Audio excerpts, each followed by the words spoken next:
Hey, this is Deathface. I'm here to make all sorts of things D&D for you to throw into your games.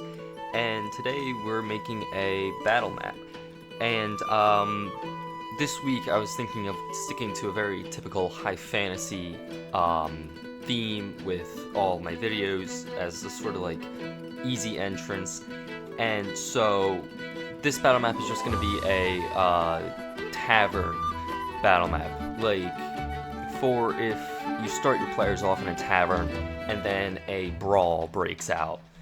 And the point of this battle map is going to be to elevate the that opening fight, that beginning fight, from tutorial fight status to tavern brawl status by making a map with plenty of elements in the environment that makes the players want to move from where they start in the fight and engage with the environment to get to the enemy instead of just going towards the enemy. So let's jump right into it. So what we're gonna do is we're just gonna take a blank piece of like scratch paper and just make up a battle map on the spot and then transfer it over to something a lot more refined in a Photoshop file, and then upload that to Google Drive. But what I'm thinking for this is it's just a tavern brawl, maybe even like first fight of a campaign. You know, characters are introduced and then a fight, like a tutorial fight. And so a tavern in it, like it's typically a square with like a couple of rectangles attached. So, and then start with just the square.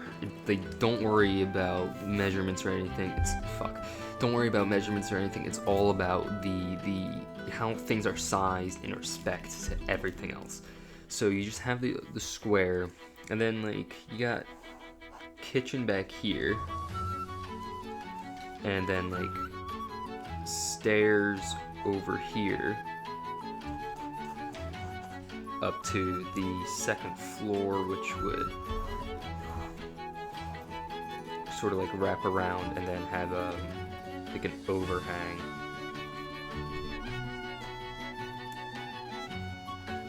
And so like that's like it's easy enough to come up with a general shape of a place. Like if you have the layout, you could very easily like start sectioning things off, and like we sort of kind of already like start doing that by saying like, this is the kitchen, you know, enter there, here's the stairs, enter there, and then you have the second floor. And so this is gonna be kind of difficult because two floors. Anyways, like, it's a tavern. You have typical things in a tavern. You have you know, you got like you got a bar over here, like 4 bar stools, and then you got tables all around.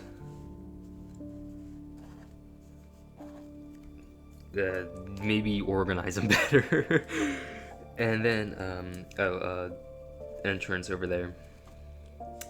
And then like, really, this is all you need for like an opening tavern fight. If you just want to show like, this is fighting, because you have tables that you have to work around, that you could go under, you could tip over, you could jump over them.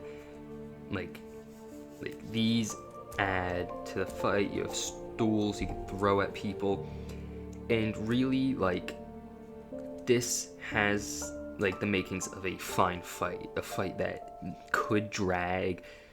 It's certainly a fight that like probably won't be like, oh man, that fight, but it's still a fight. It's a good fight. It's like, it's a whatever fight. A good cheat code for elevating any fight is adding just one thing that you kind of want to gun for. And so there's sort of 2 forms that could take. It could be like, if you don't gun the enemy is doing some sort of like ritual, and if you don't gun for that ritual, the enemy will be strengthened. Or so that's gunning for something where it's already in one side's control. There's also gunning for something that's in nobody's control, sort of like a third-party piece of the environment. And so in this case, you could have like a big chandelier, going on that like hangs from the ceiling and has like fire candles, and then it's like tied to the wall down on the second floor, so you could cut that and then the chandelier would fall, hitting anybody below there. And then also like there's the candles, it could catch stuff on fire if there's something flammable down there. And so this is where another cheat code for making something interesting you could put into play here is taking spells and having their effects play out from something non-magical. So like grease, even though it's rules as written, it doesn't catch on fire, it's flammable. It needs to be flammable because that's really cool. So you like add like kegs over here that would have like that flammable aspect that they could like throw or cut or could spill. You have a kitchen over here, so you could literally have some grease. Like, you have everything in a kitchen. You could have a sink with like a pot of water. Like, just add elements to a fight. Like, add water, add any liquid that could like realistically be there.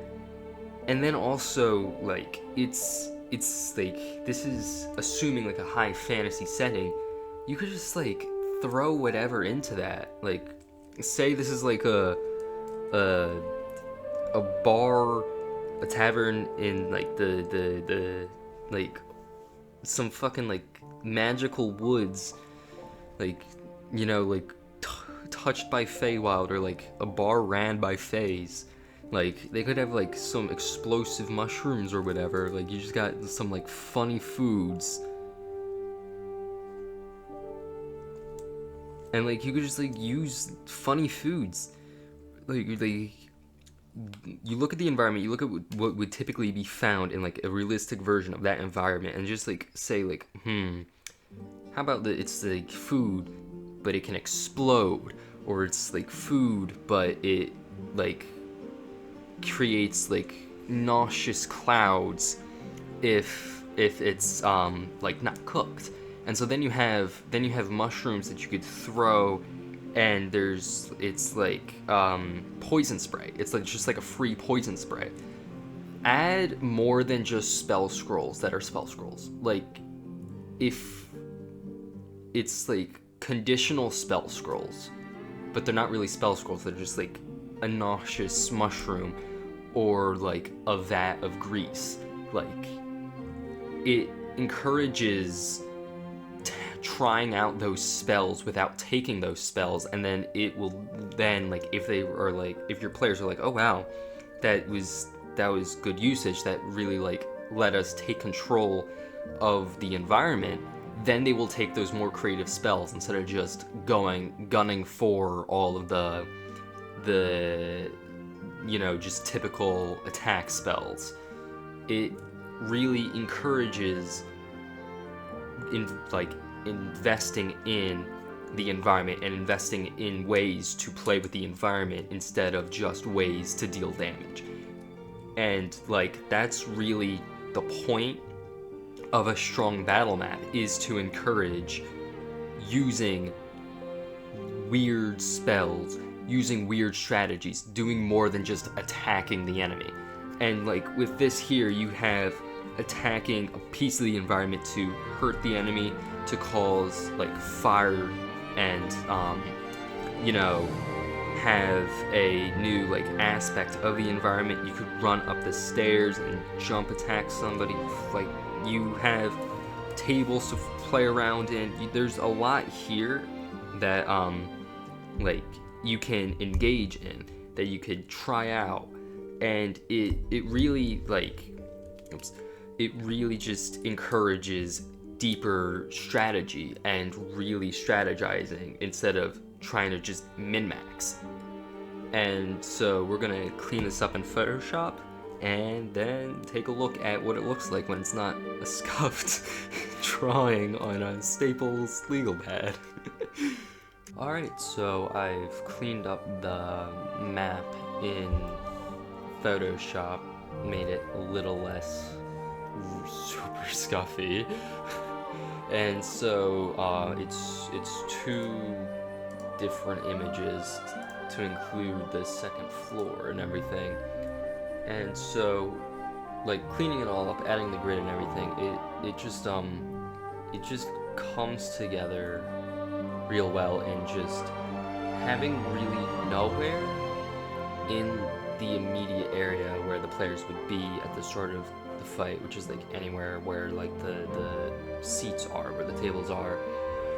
There is nowhere there where like they could be like standing together, spread out. It's very enclosed around the tables, around the chairs and everything.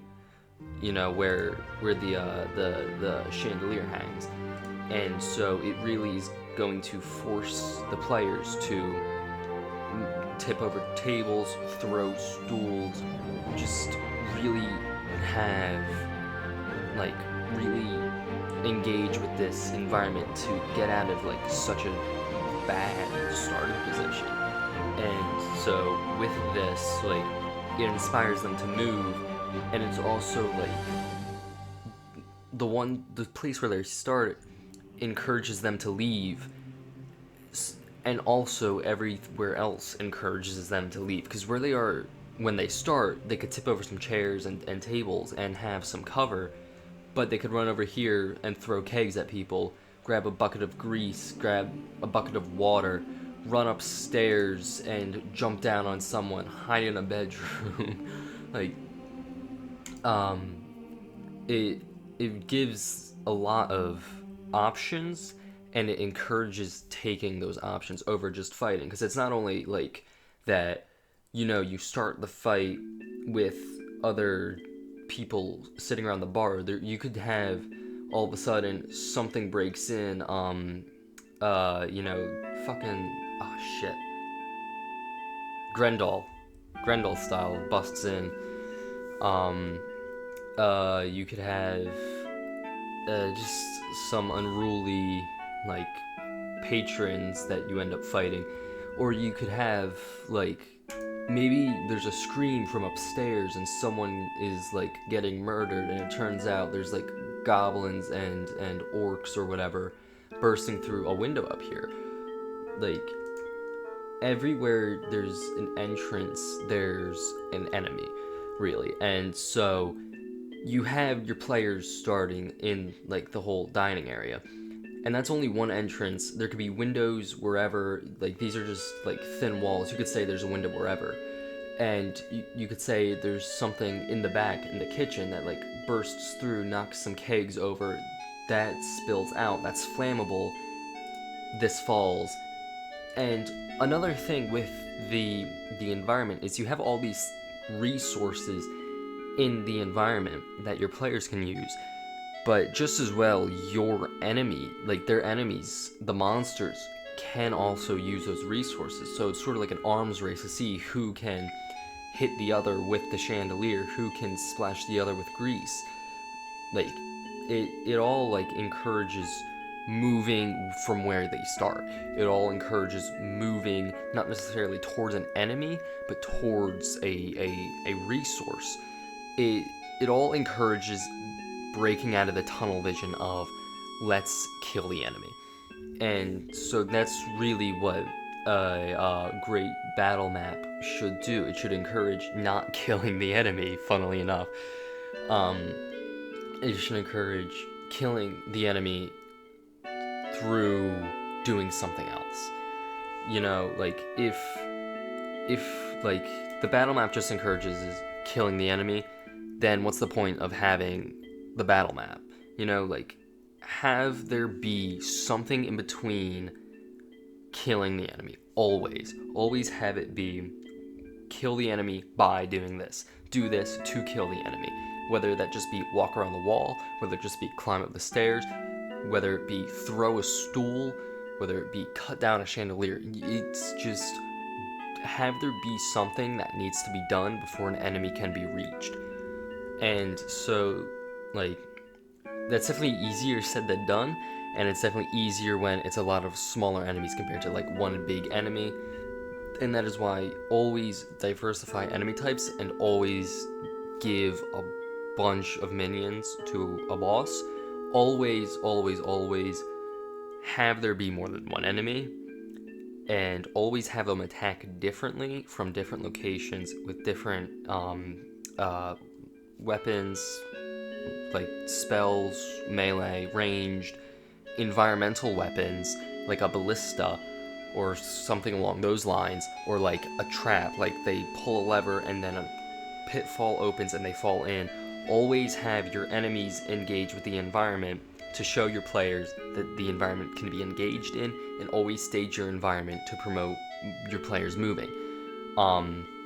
Because really, that's the one thing D&D has, is let's just make something up, let's improvise. No other game besides tabletop games let you improvise, and so you really need to like lean into that with Dungeons and Dragons, because nowhere else can you do it, nowhere else can you like even think about doing it, and it's the one game where you have that outlet, and it's a really fun outlet.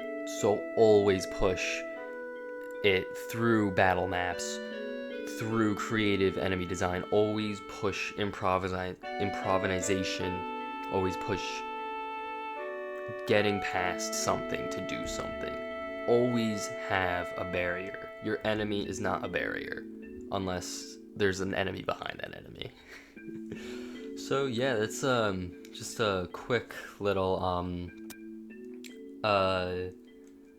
tavern battle map that can be used just as a tavern. You don't even need to run a battle in it, but it's just if you ever need a tavern, there's a tavern. See ya.